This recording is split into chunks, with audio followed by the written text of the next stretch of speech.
everyone. Hello, good evening, and good day to everyone. So, from the Philippines, good evening. And in a few minutes, we will begin the Prosperous Economy session of Southeast Asia Sustainability Festival 2022. So, in behalf of the committee, I would like to thank you all for attending the Prosperous Economy session this evening. And now, before we begin, I would like to remind you of few arrangements for tonight's event. So all the participants may mute the microphone, turn on their cameras, and use the virtual background that we have provided. And please kindly set your name on your Zoom with the format your country and underscore your name. And please fill in the Google Form attendance list provided in the chat box. Please note that only volunteers who attend till the end of the session will receive 100 points. And if you have any questions for our speakers, please type them in the chat box during the question and answer session. And yeah, we would be delighted if you share your experience during the Prosperous Economy session and tag us on our Instagram story. So kindly use the hashtag #WeAreCSF. So I think someone could type it on the Zoom chat box and mention YSEALI official and cultural vistas on your Instagram stories. So now, distinguished guests, ladies and gentlemen, the honorable speakers, moderators, and volunteers, it is an honor for me, Arian Joy Fabregas, to serve you as your host for this Prosperous Economy session of the Southeast Asia Sustainability Festival 2022. So for our first agenda for tonight's event, I would like to highlight the reason why we are conducting this event. So Southeast Asia Sustainability Festival 2022 is a good moment to exchange experiences and knowledge from youth-led movements around the world, supported by YSEALI Cultural Vistas, U.S. Embassy Philippines. This event aimed to achieve Sustainable Development Goals, or SDGs, based on evidence-based and good governance of multiple regional actors. So this CSF will provide you with new knowledge from diverse viewpoints about the nexus of thriving societies, prosperous economy, healthy environment, partnership for the goals, and individual empowerment. By taking part in the CSF, you will witness and be the young change makers with a direct impact in making a huge change in the society. But first and foremost, I would like to give the floor to our project coordinator of Prosperous Economy, Southeast Asia Sustainability Festival 2022, Mr. Cornelius Sembring, for his opening speech. You may take the floor now, friend. All right, thank you so much. Greeting all, my name is Cornel, YSEALI alumni of the Good Government's Region Workshop in the Philippines. I'm originally from Indonesia, and for this event, I'm a project coordinator of Prosperous Economy. As we can see, nowadays, the economic field remains the most influential field in the world, especially for the developing countries. Because of that, the United Nations summarized this field as the point in the SDGs. This time, Prosperous economic topic will be discussed more deeply by linking point 8, 9, 10, and 12 in SDGs. My team and I have invited two great speakers in their field, and we hope to provide new insight to all of you guys. This forum can be a safe space to exchange stories about obtaining best practice in implementing the SDGs, especially in the prosperous economy. For that, I officially open this class, and if you guys have questions, comments, just put it in the text box. Thank you so much. So now, in order to move forward, distinguished speakers and volunteers, there will be two speakers for tonight's event. So our first speaker is Ms. Yuliana Ndaumanu, and our second speaker is Mr. Tafadzwa Muzira, and for our moderator, Erli Wijayanti Prastiwi. So I would like to introduce Erli. Erli Wijayanti Prastiwi is a certified procurement specialist in Statistics Indonesia with demonstrated history of working in the government administration industry. She has a strong legal professional skills in e-procurement, bid processes, supplier negotiations, and public speaking, by which her personality is built and her horizon has been broadened in many ways. Now, let me hand over you for tonight's session to our moderator. Let us all welcome Miss Erli. So let me see your virtual hand of applause. Right. Thank you. Thank you. All right. Thank you, Miss Ariani Fabregas, as our Master of Ceremony tonight. Thank you for the warm welcome. Very good evening, everyone. I'm Erli Wijayanti Prastiwi. I will be your moderator tonight. Before I introduce our first speaker to you, let me to remind us that SDGs is practically talk about us, so it's reachable, and it's so we can do a small thing to these SDGs for the better economy. So our first speaker tonight is Ms. Yuliana Ndaumanu. Ms. Yuliana Ndaumanu is a Master of Public and International Affairs student in the University of Pittsburgh Graduate School and Public and International Affairs, class of 2024, specializing in international political economy. She completed her undergraduate studies at the University of Brawijaya in Indonesia in 2018, where she focused on communication science and public relations.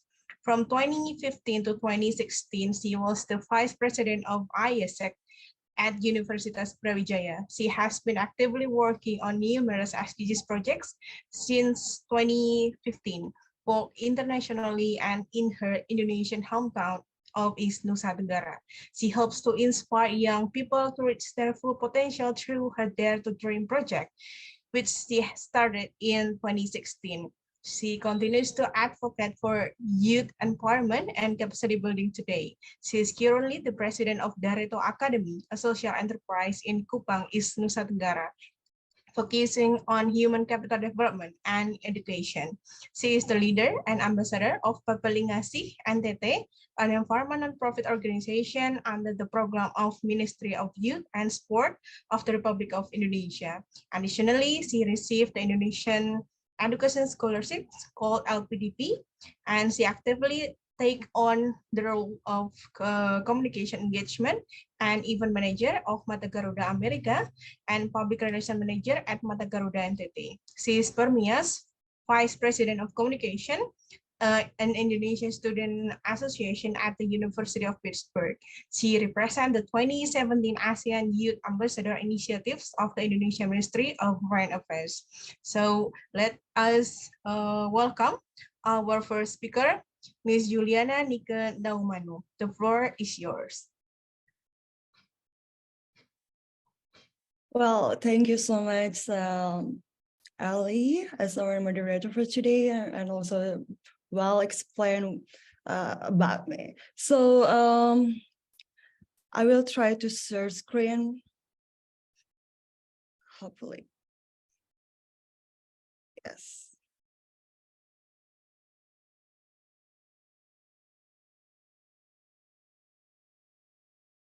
Okay. So this is a really great topic about the prosperous economy, especially for mostly in Asians or mostly in the developing countries.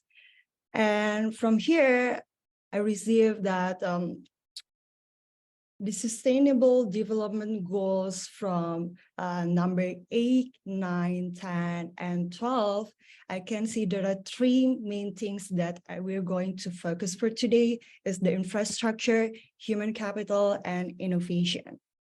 So what's on your mind when you think about the infrastructure, human capital, or innovation? You can share in the chat box, but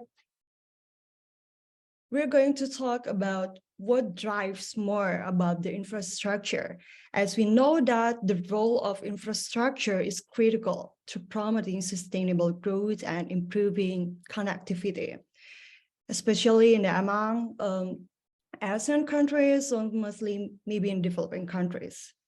We know that the increase of the connectivity and the quality of the infrastructure will facilitate the business or the trade growth. And also the economies of the country is getting higher too. So in here, we can see that the population change, like urbanizations, demographic and social change, especially including the aging populations today, the increasing in mobility that also increase demand for the transportations. And another factors such as geopolitical and environmental factors, the trade competitiveness, the climate change, also the shift in the global economic power. And another factors like the technological breakthrough, communication needs, it's all drive the needs of the infrastructure today. So let's see the data in here from World Economic Forum 2016. We can see that the infrastructure spending per capita tend to have a better quality infrastructure and more competitive. So you can see in Singapore today, the spending have the highest one compared to other ASEAN countries. And also the infrastructure score also high. So this is showing that the need of infrastructure will also accelerate the growth of the economies of the countries. Next, again, as one of the factors about what's drive the importance of the infrastructure today is that increasing in mobility. Many people right now, they have the need to go to one place to another place, and especially mostly people who have additional income today, they can purchase a car, and also they need the transport infrastructure, such as maybe the railroad or port. These infrastructures will support all the mobility, and also will support the peoples who work toward their mobility. As you can see in here, Indonesia just in the past few years under the infrastructure policy by the Jokowi Widodo as the president has quite a lot of demand for the infrastructure. So you can see it's quite big compared to other countries. One of the example in here that I want to share with you is currently right now is the Jakarta-Bandung high-speed railway in Indonesia. As you know that this is one of the first high-speed railway project in Indonesia that have a track length of 142.3 kilometers with a speed of 350 kilometers per hour. This project is set to commence operations by June 2023. As you know that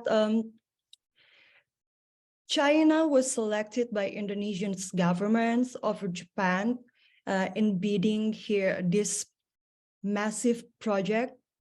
This project especially has been under constructions begin at 2016, and because of some of the delays of the COVID pandemics and other things, reasons that also administration's reason that makes this project have need some delay that should be operated since 2018, but has been delayed or postponed until 2023.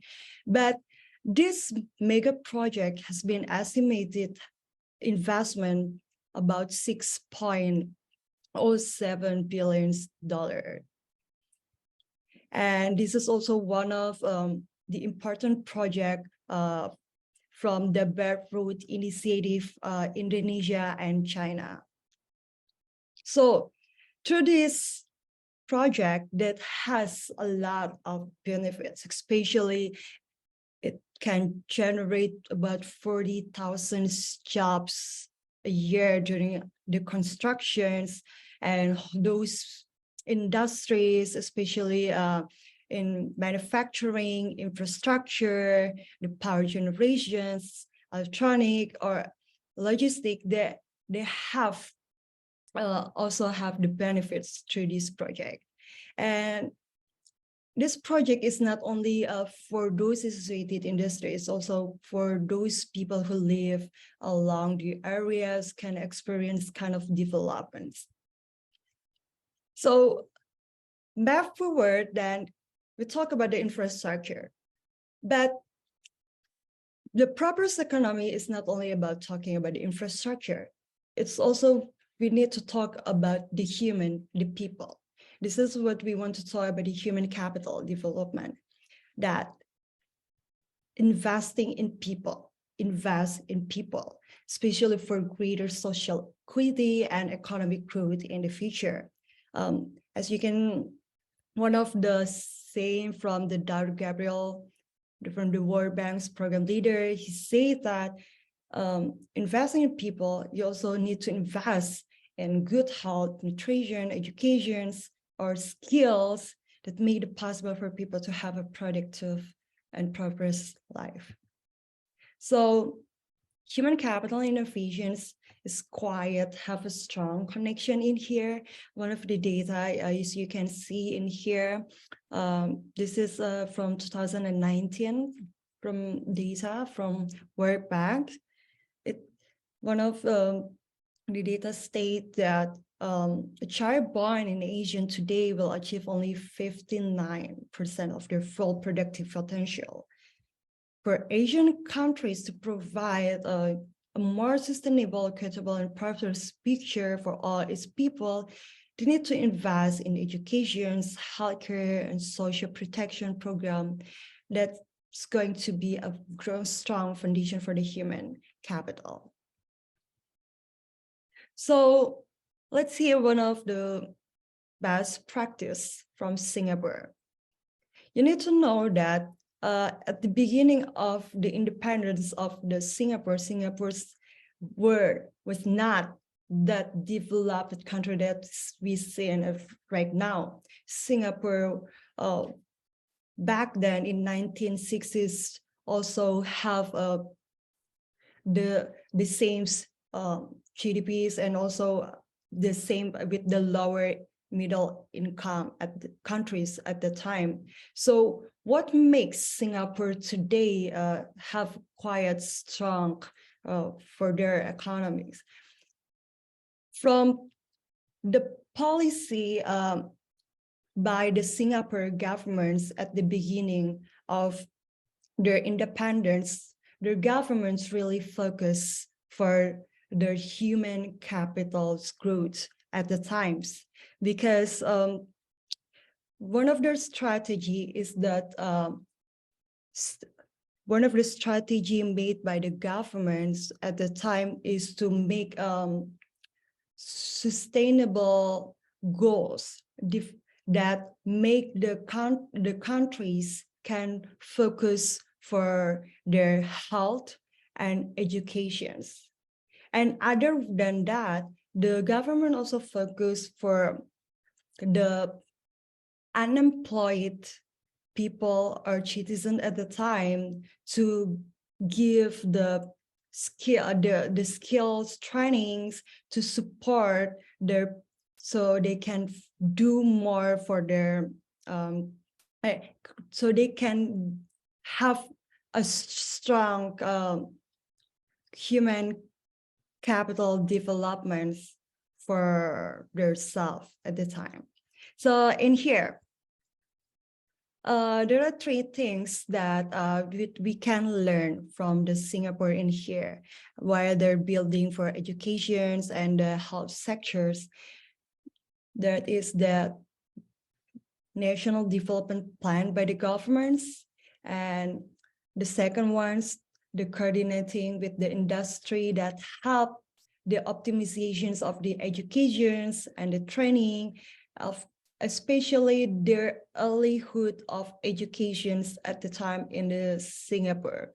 They make sure that all the citizens in Singapore can have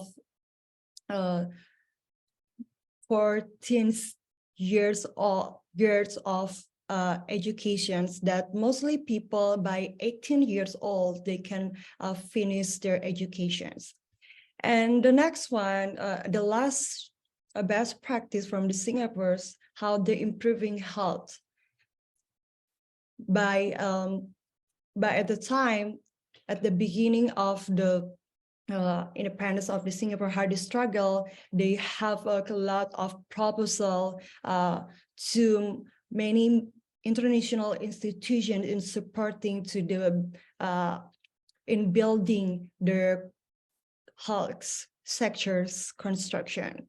And if you're going to the left side of your screen, that there are three things, the skills that important for the labor market right now is the advanced cognitive skills, such as the how people can have a complex problem solving. And the second one, the social behavior skill, such as teamwork, how people can be a good team player and be adaptable or flexible.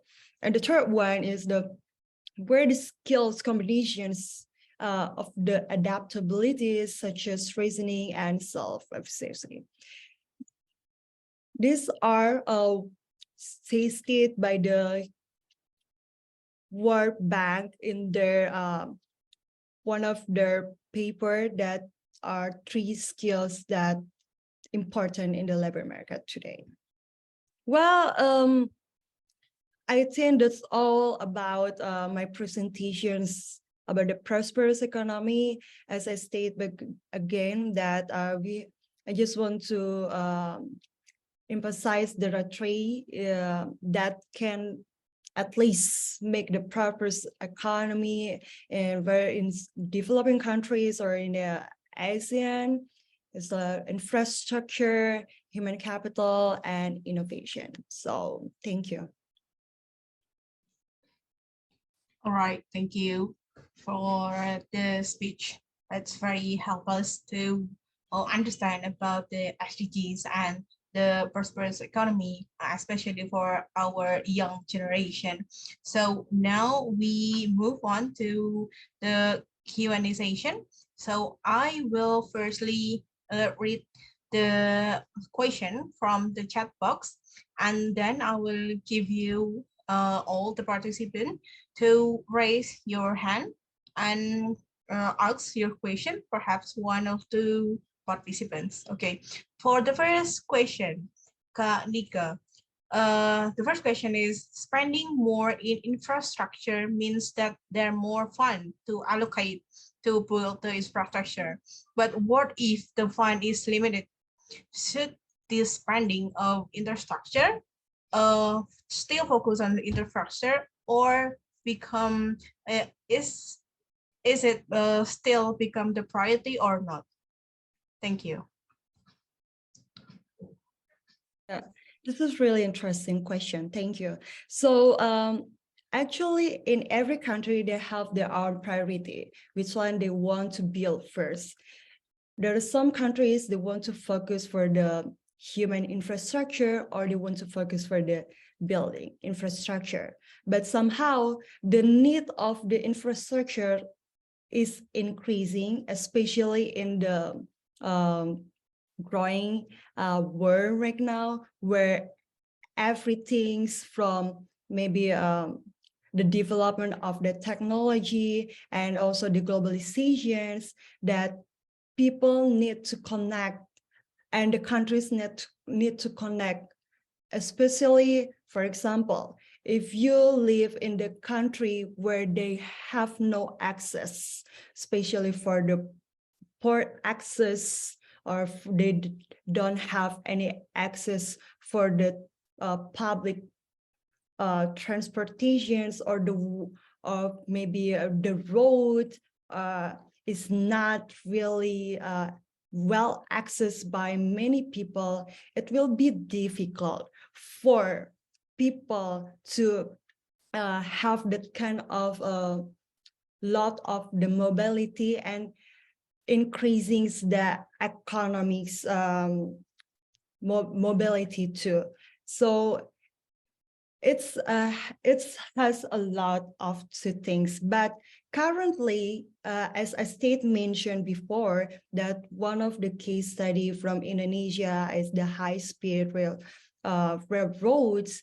It is one of the initiative project from the China Belt Road Initiative, where China investing like 17% through the project. And of course, it's investing, but it's also have that kind of like debt that the government, it has like have contract for 40 years contract for that funding too. So we can also learn one of the life lesson that we need to learn what's happening right now, that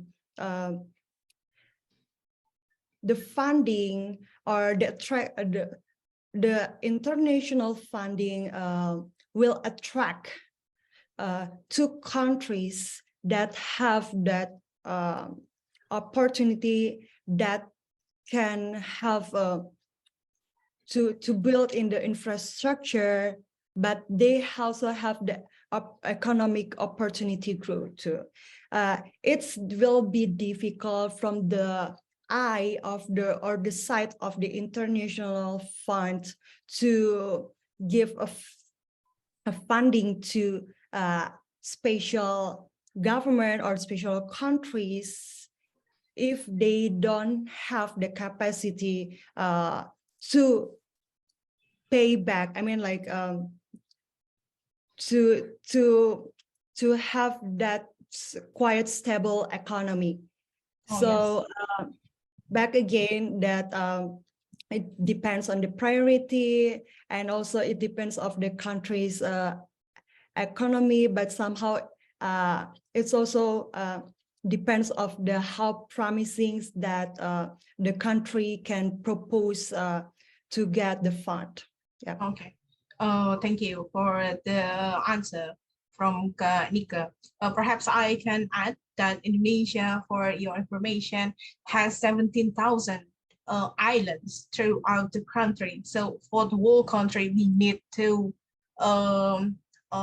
link one to the other. So why, firstly, Kak Nika talk about infrastructure, because for example, in Sumba, in East Nusa Tenggara, where Kak Nika also live in that province, the runway of the airport is not only 2.5 kilometers runway, but it can be a hope for children to pursue their education, for further education in Kupang. That can be 3 days of destination.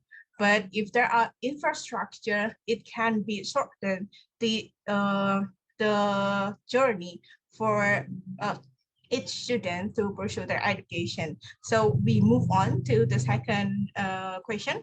That from Nuzurahman Pranto said that why we spend more money for infrastructure but not for environmental friendly infrastructure. So this question is the second question. I give it to Kak Nika. Okay, that's great. Well, we need to understand first that many people have kind of bias over why the government really focus for the building infrastructure and so on, why the government doesn't care about the environment or the climate change. Well, I think that back again to my presentation that when the country really focus for the infrastructure, especially for the education or healthcare or something like that, it doesn't just happen like the country just only make the university and then make the hospital, but somehow if there is no access, again, access, there is no access, especially the well access to get to the hospital, to get the university, especially the poor or etc. What the economy's growth is going to be slow, but somehow the infrastructure is growing and have a lot of especially in economies or commercial things that will also help another developing in many areas. But somehow back again, that's why the building infrastructure needs to be careful, because the government need to see the potential how it's going to damage the environments. And I can agree with you that it should be a really careful made that how the damage to the environments, if it's have a best that massive infrastructure made in the some area. So back again, it doesn't mean about why the government doesn't really care about the environment or so on, but somehow maybe they see from the economy opportunity, something like that. Okay. Okay, thank you, Kanika. So I will offer to you the opportunity to ask your question directly to our speaker. So you can perhaps give reaction and raise your hand and open your mic and camera, perhaps if your connectivity is possible. All right, I will give the first opportunity from Emmanuel Novalga. Hello, good night. Good evening, Mr. Emmanuel Novalga. Can you talk to our speaker? Okay, I'm sorry. Hello? Hello? Oh, okay, I will give to the second participant. Mr. William Nale from Indonesia. Can you talk to us? Yes. Oh, okay. Okay, the floor is yours. Okay. Am I audible? Yes, yes. Your sound, your voice is clear to us. Okay. So good evening, everyone. I'm William Nale, and I would like to ask a question, and this is regarding a perspective towards the people who lives in East Nusa Tenggara specifically. As someone who comes from East Nusa Tenggara, specifically live in Kupang City, I do feel like there's some kind of unbalanced in structural development there, especially when it comes to education and healthcare. As for me, for me, I do happen to experience something that is kind of an unbalanced opportunity where I am not able to get into certain things because I comes from a place where it is underdeveloped. So since we're speaking about infrastructural changes and development, does perspectives of other people's background is affecting their decisions towards making that changes happen? Or does it just only have to do with the background of the students or the individual itself, and it's not just about the infrastructural changes? Thank you. Oh, well, Can I ask, what do you mean about the people background? Is it from your perspective or the background from the citizen or the government? What do you mean?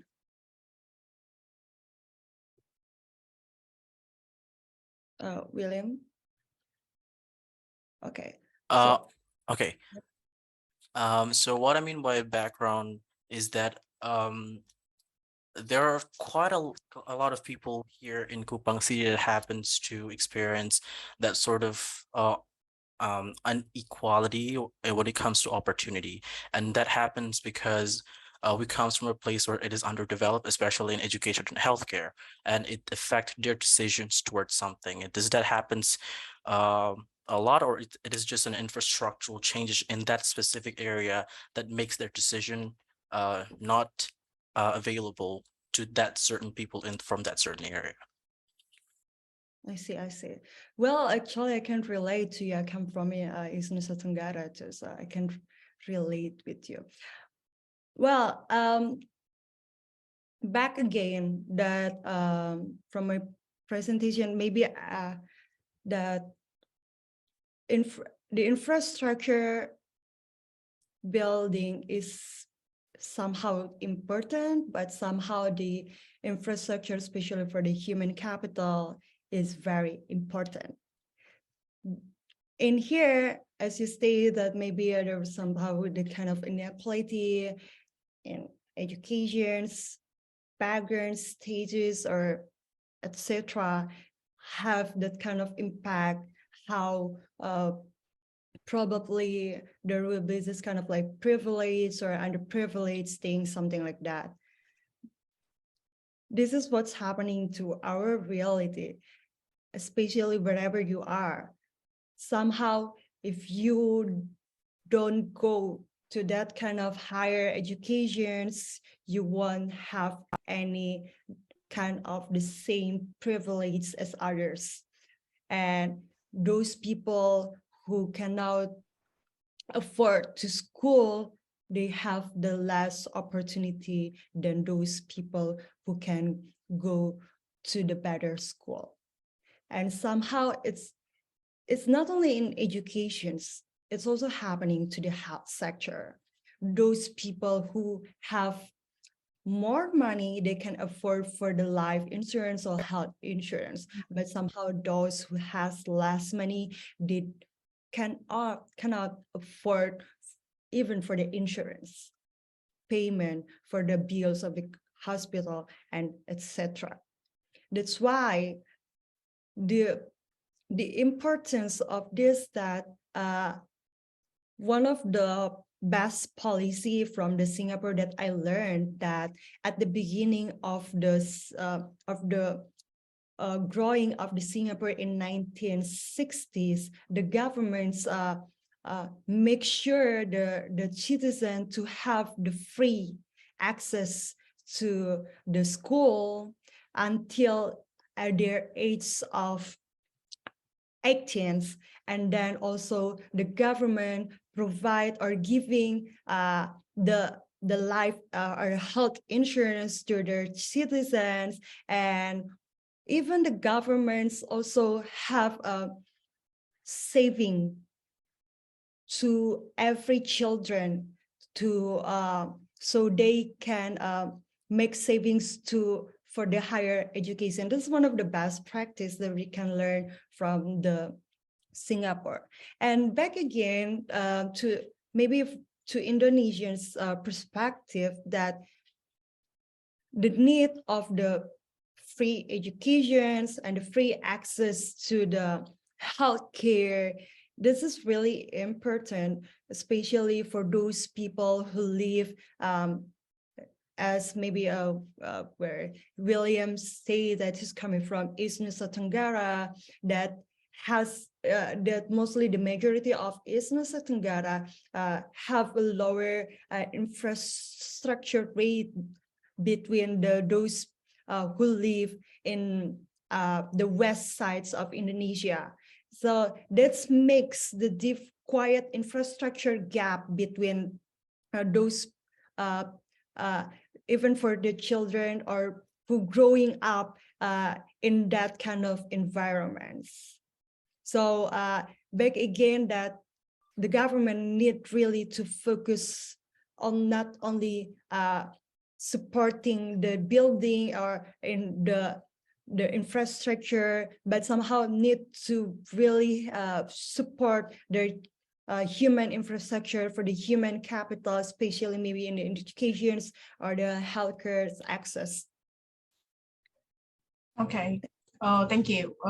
That's a very fruitful discussion from our participant, William, Nali, and Kak Nika. So we can say that the infrastructure as a building and the human capital infrastructure is the two things that relate to each other. So perhaps it's we know that there will be inequality in the early stage. So we hope that the infrastructure as a building, physical infrastructure, can help the human development in the future. So we move on to the last opportunity to speak directly to our speaker before our breakout section. I give the opportunity from Nigeria, Mr. Afolaya Gabriel. Can you hear us and talk directly to our speaker? Mr. Afolayan Gabriel. Good evening.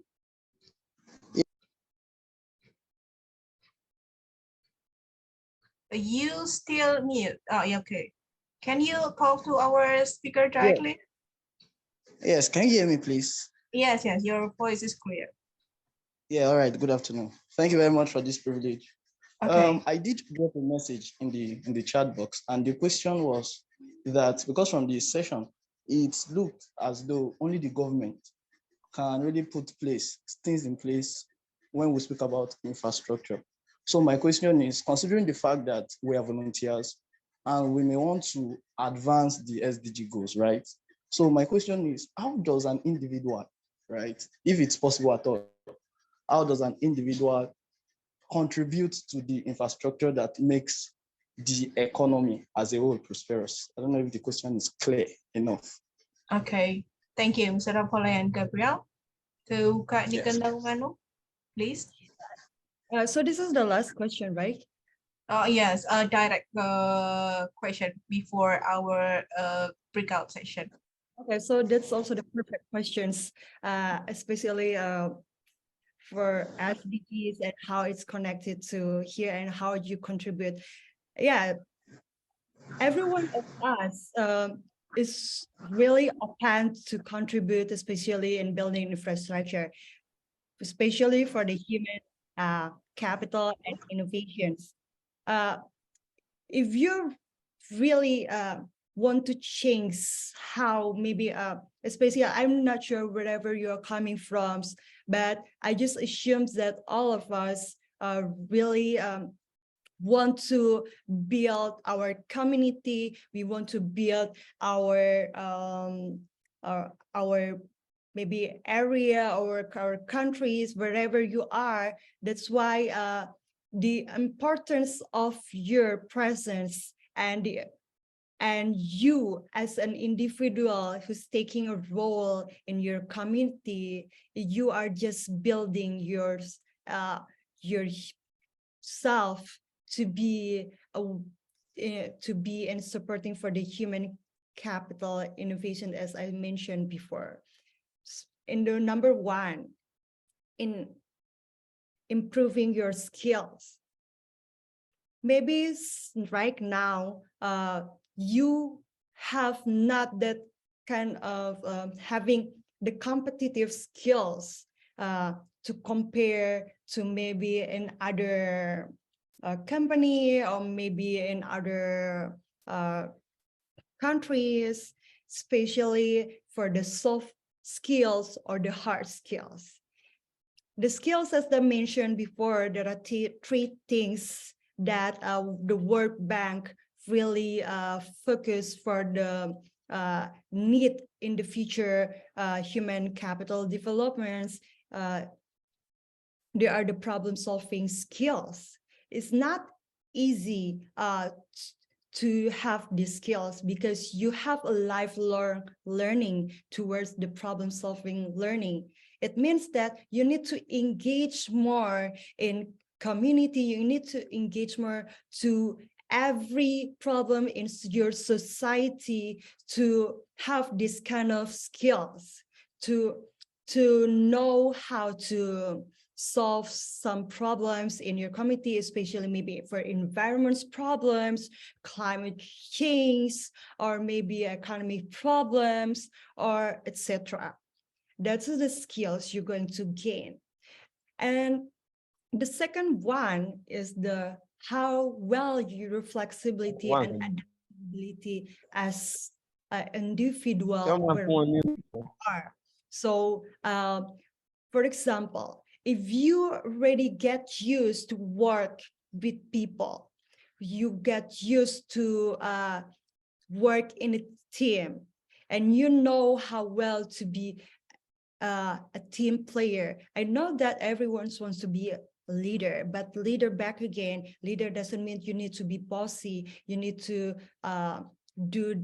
ask your team member do any things, but somehow leader, you know how to put yourself and also make the goal of the teams or your community can be happening or be successful.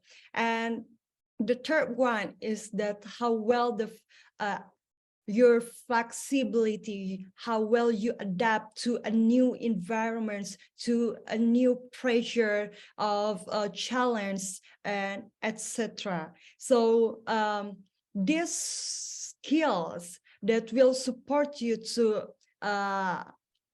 help you in every SDGs that you want to conquer in your community or in your countries. So if back again, if you don't in your country or in your area, if you don't have any privilege, especially for educations or healthcare or access to maybe to internet or etc.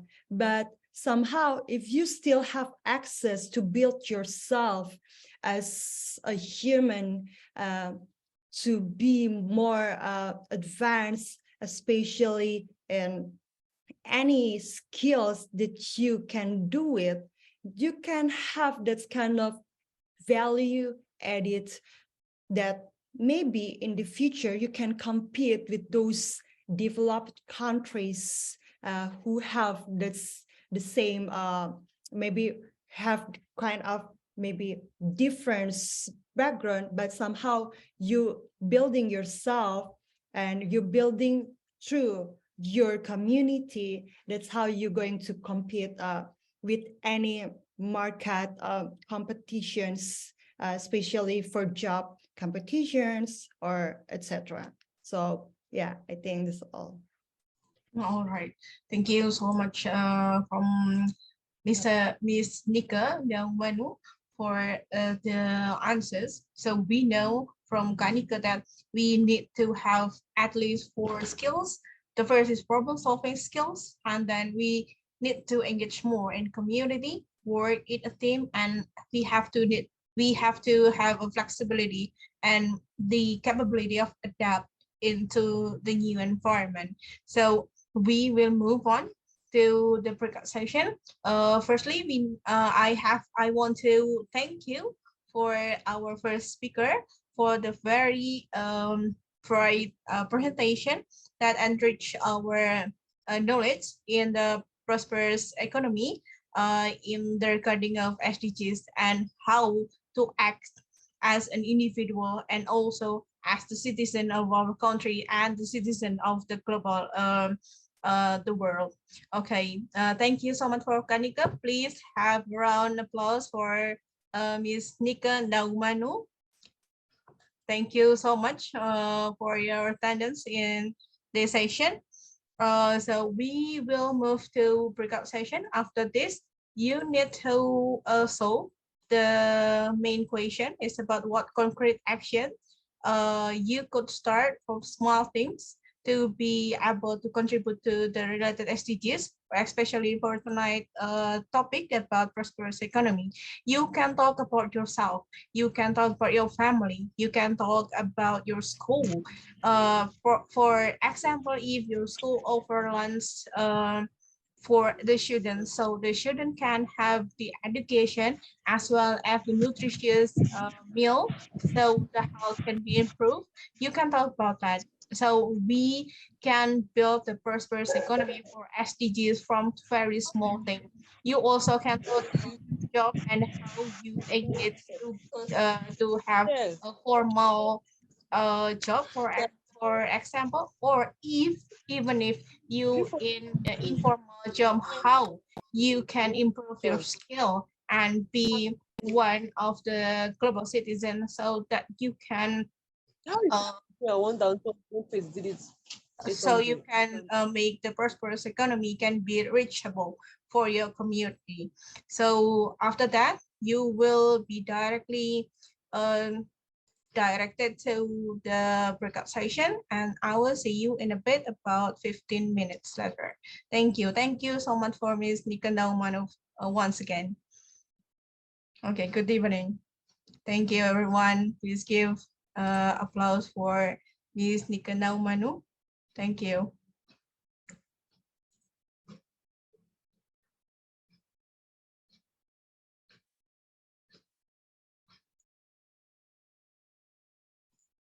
All right, welcome back to our work session. After the breakout session, I believe that you have a very fruitful discussion to each other in your each breakout session. So I will give one opportunity to each participant in the breakout section to present their discussion result from the breakout section. So our questions is about what concrete action for us as the young generation to achieve SDGs for especially in the prosperous economy. So I will give the first opportunity to group one. Who will represent the group one? All right. Thank you so much for the opportunity. I hope I'm audible. Okay, Mr. Emmanuel Nufalka. Okay. Exactly, yeah. So I'm representing Group 1 from Nigeria. We have an intensive discussion out of the small actions we need to take in order to contribute towards achieving a prosperous economy is we need to take a step of influencing the government to support women entrepreneurs. We discovered that around we have so many women that are highly innovative, you know, that have a lot of skills, a lot of knowledge that could contribute to the economy. But some developing countries look down on women. You know, they feel women are inferior, so they are not given the space. So if we take a way of influencing the government to look into investing on these women, it's early standing the tendency of boosting the national economy.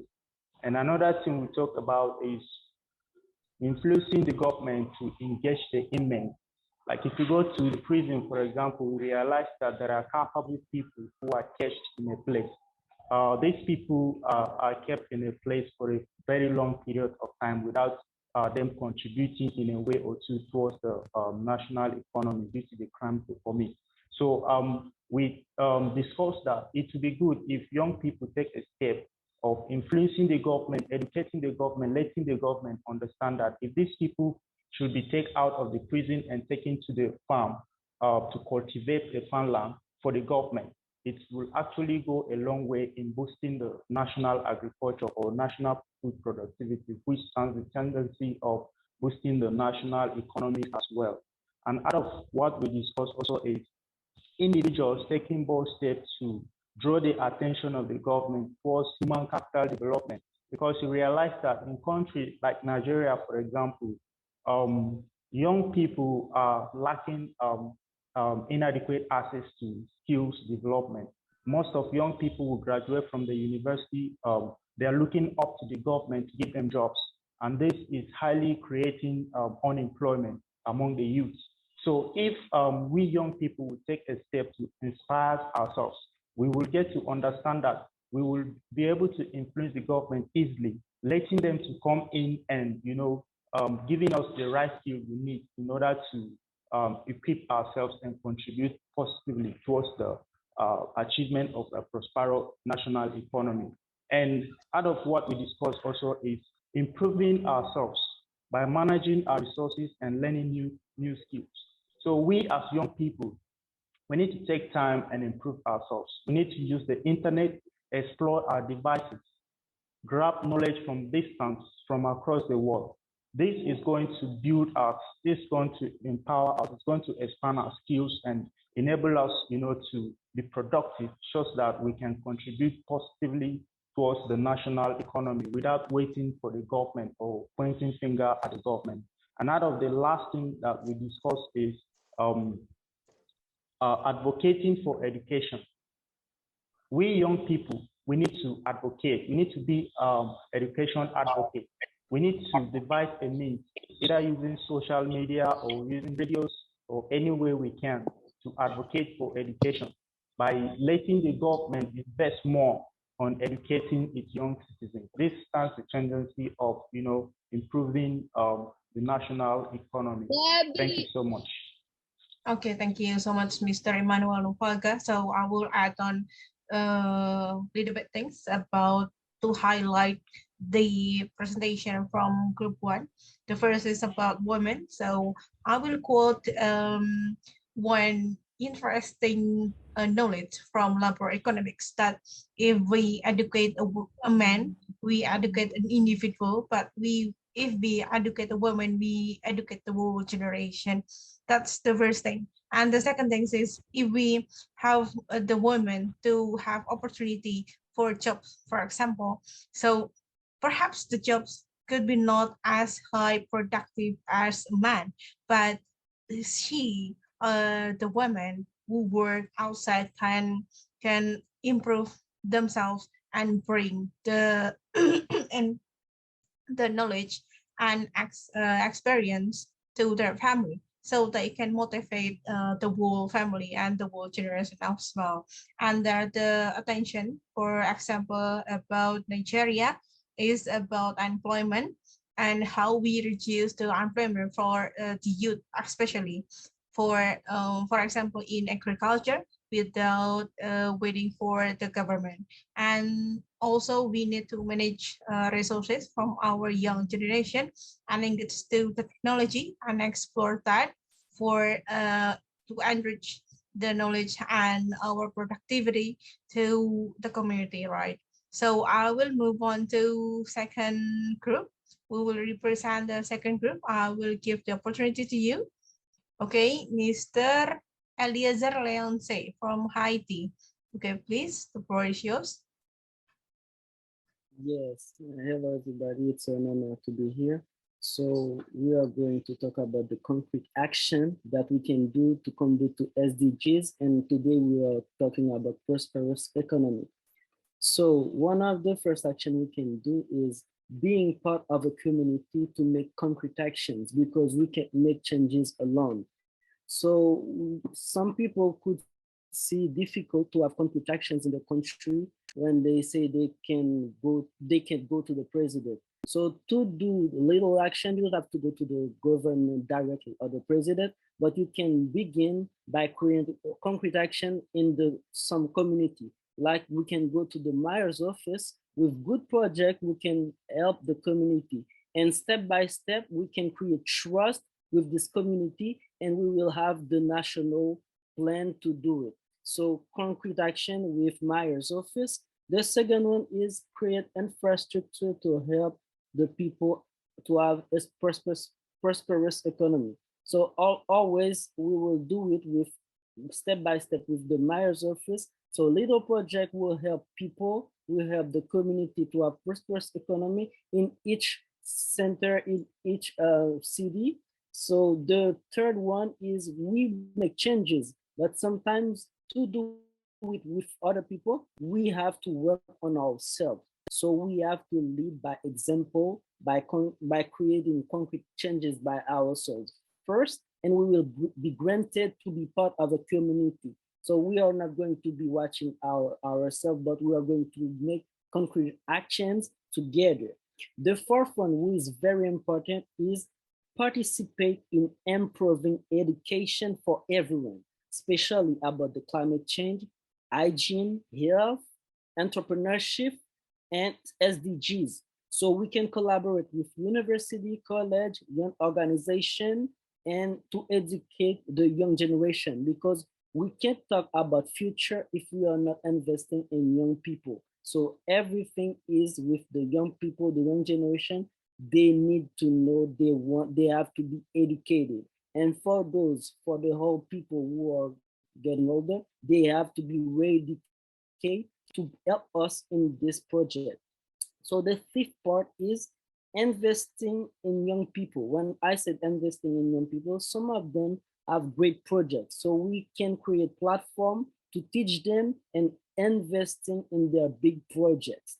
And the sixth and the last one is collaborate with the government with good program that will help to have a prosperous economy. So I think this is the last one, and thank you. Okay, thank you, Mr. Eliezer Leonce.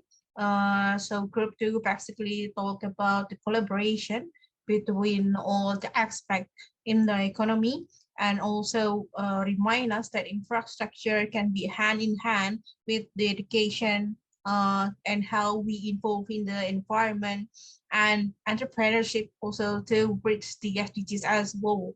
So we can make the change for ourselves and also for our community. And also we have to understand that all the things we can reach step by step. So we can start from small and we can reach it as the citizens of our country and also in the global citizens.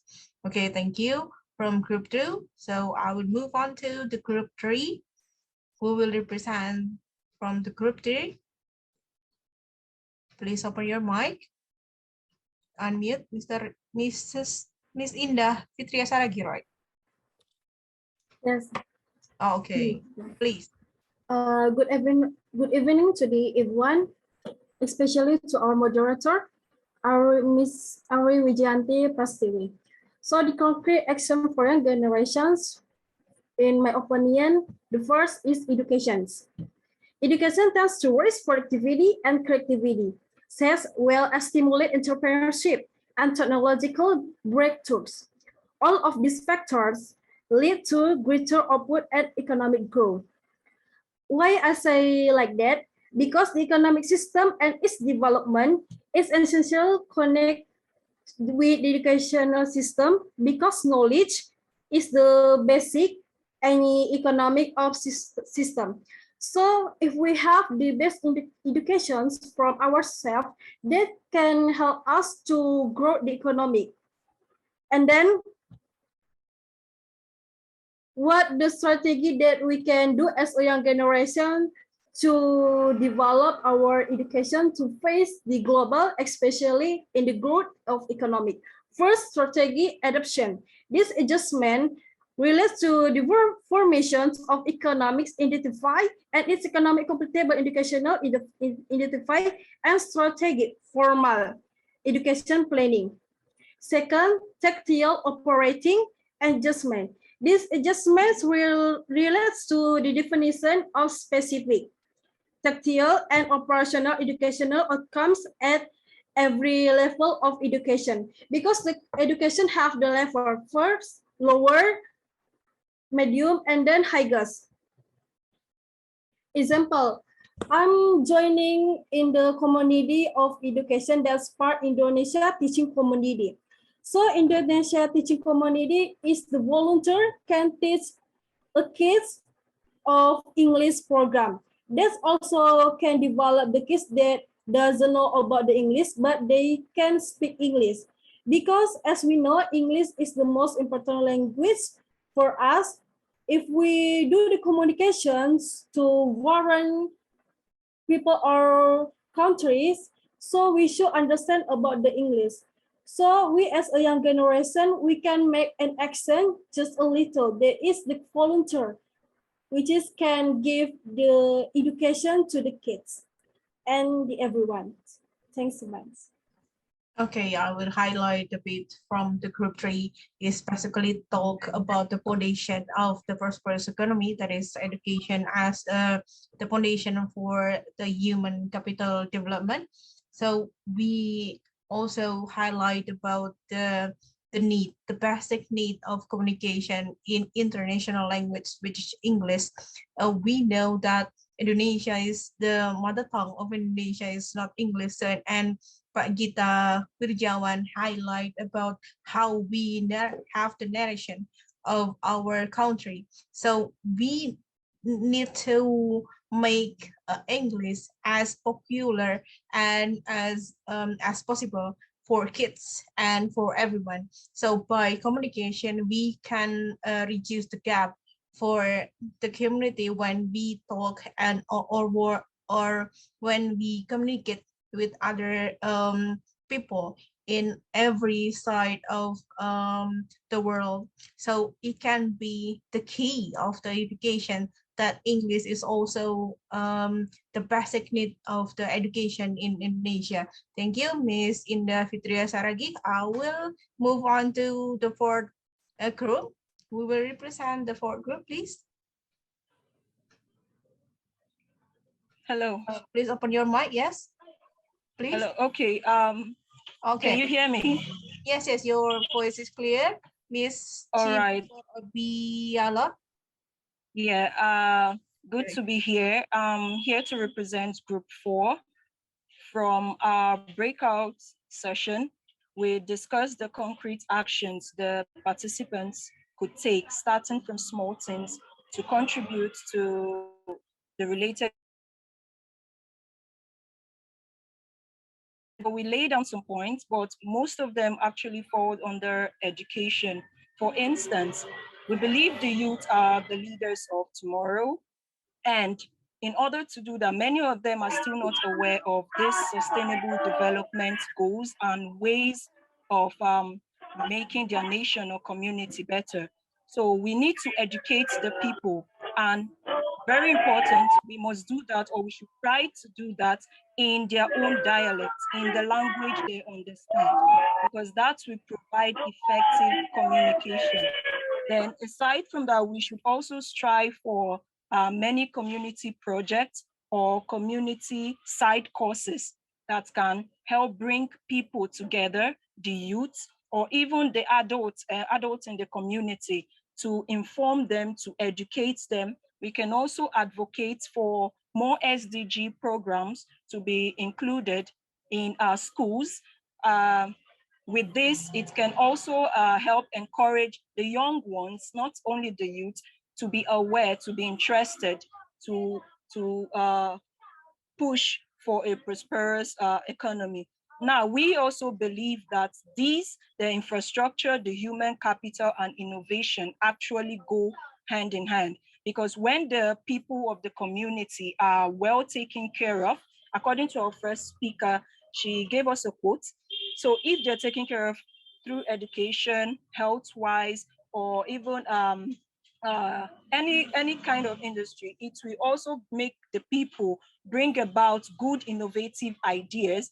And through this, the infrastructure of the country can be built, thereby generating revenues to bring about a prosperous economy. We also brought another point of foreign investment. We can collaborate with the government to ensure that our community or country is open to people outside. We can have the ideas, and we can also have help of people trying to help us realize those ideas.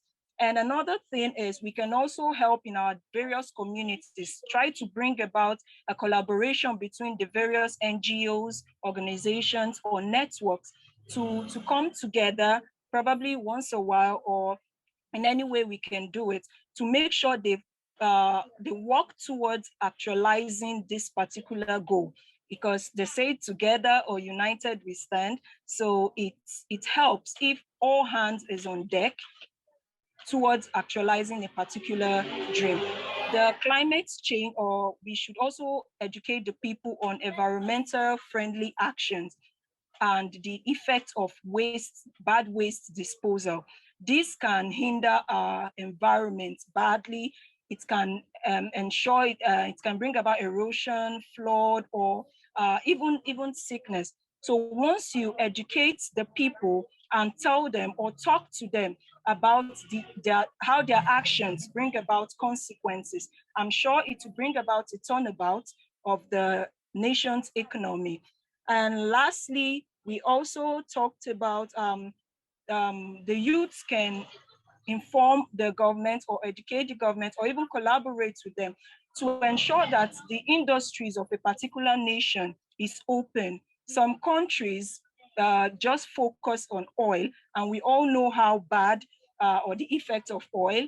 And many countries nowadays are moving towards using wind energy or electricity. So we can open our country's economy by gearing towards tourism, gearing towards agriculture, gearing towards good medical infrastructure or educational infrastructure, whereby foreign students can come into our place to learn.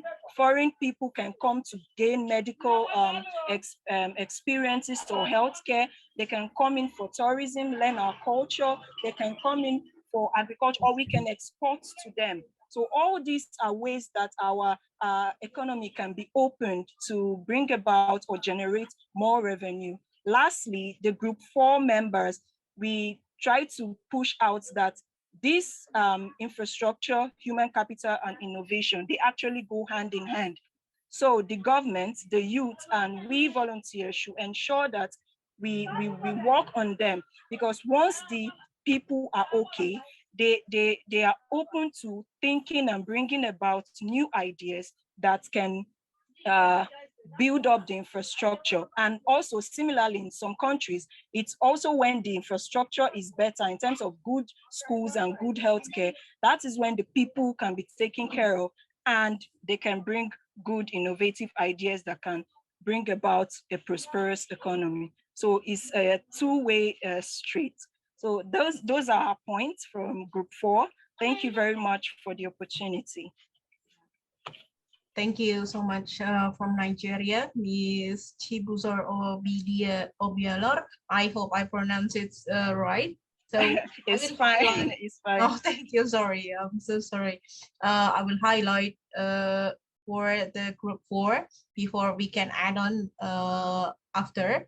So it's about the keywords. Is about how we manage the basic needs of our people, that is healthcare, education, environment, and the collaboration with the government and the industry. So, and we need to remember that we only have one Earth, and the climate change is not later, but it's happening now. So we need to take care of our Earth, and the resource is not only about oil and energy, but we need more green energy, and the transition we need to advocate it now by we as the young people to advocate that the transition is progressing and not stopping.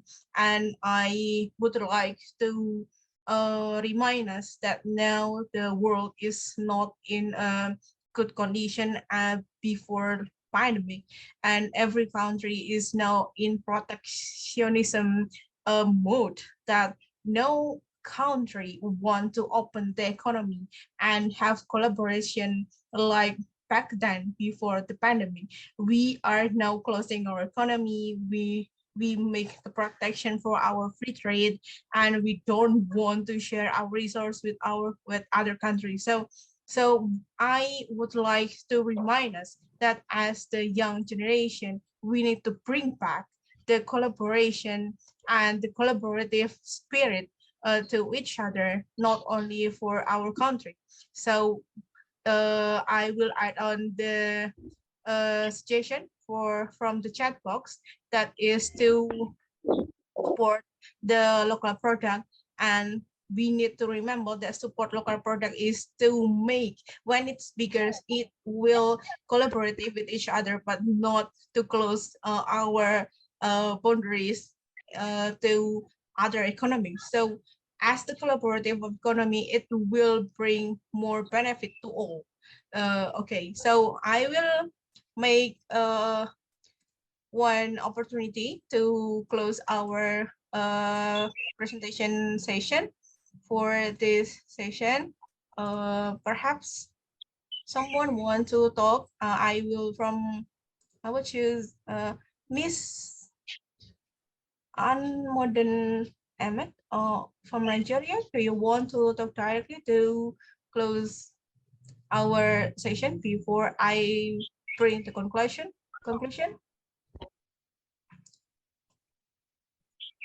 Do you anyone want to talk directly as the last opportunity? No. Oh, the attendance will be sent to you by link from the committee. Okay. Okay. Now I will give you the link from the chat box. Please wait. Okay, you can. Okay, you can. Sorry. You can fill the link to attendance for this season tonight. All right. So I will bring you the conclusion for tonight's session from our speakers that infrastructure as physical infrastructure and human development should hand in hand and to bring more benefit. And all the discussion from 4 groups that the sustainable development and green development is need for us to make the SDGs reachable for us from not only for our generation, but also the generation to come. And we need to remind us that collaborative spirit is one things that very important and essential for our generation. So we can make the world better. Not just like before the pandemic, but better even before the pandemic. All right. Oh, I will thank you to everyone, each one of you who attend this session tonight, each and participants who contribute to today's session. Thank you so much for the committee and also all the participants and the speaker that leave us. Would like to apologize to you all because our second speaker cannot attend our session because of technical problems that we cannot hear clearly about his presentation. But the committee will make the best effort to send to you the presentation, online presentation from our first speakers, our second speaker, and it still will bring you a fruitful discussion on the next session. Okay, I hope to give you a very big applause to all. Thank you so much for all of you. Perhaps you want to open your mic and say good evening to each and every one of us. Thank you so much, everyone, to join the session. All right. Yeah. All right. Thank you. All right. Good evening. All right. Thank you. you so much, Good evening, committee. Thank you. Good evening. I would like to, okay. Thank you. Thank you. Committee wants Thank to. you very much. Thank Thank you, everybody. Thank you. Everyone, good evening. Thank you. Thank you, everybody. Perhaps we can make. Thank you, everybody. Good evening. Thank you.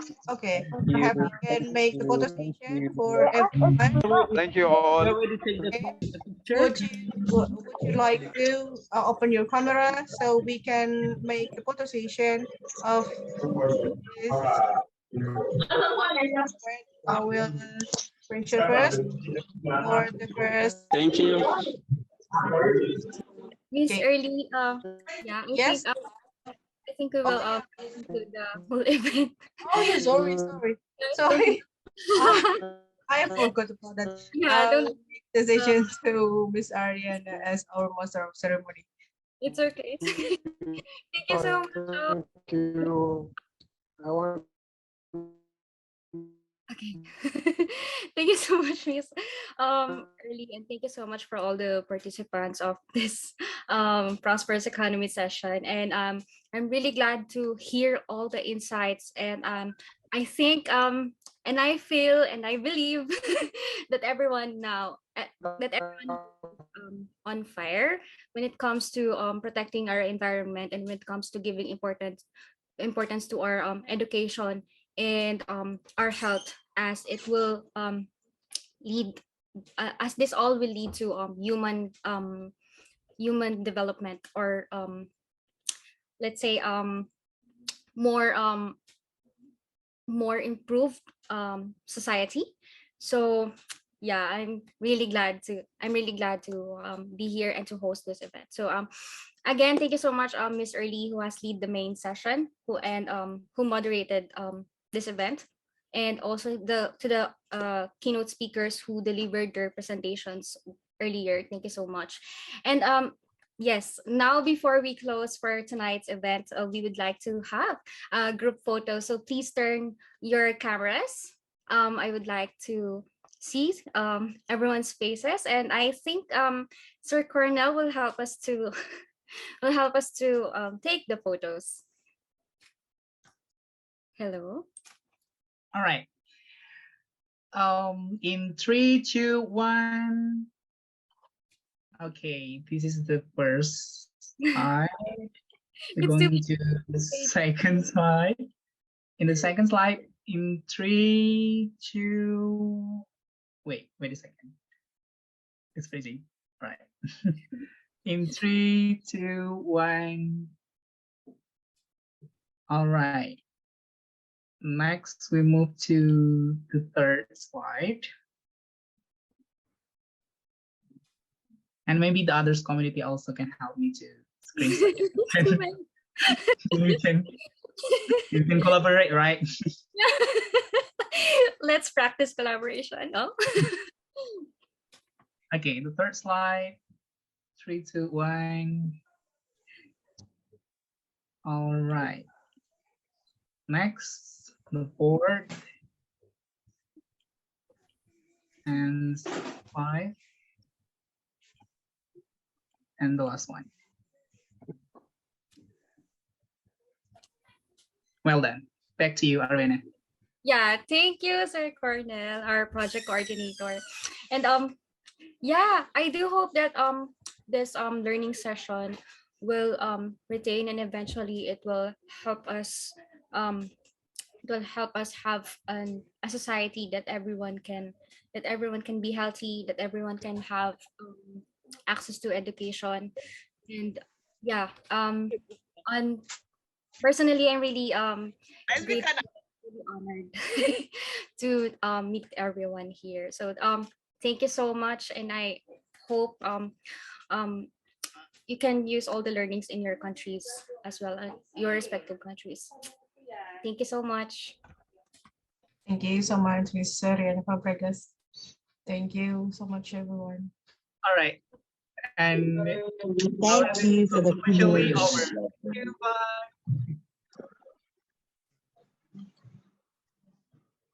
I think we can now leave. I think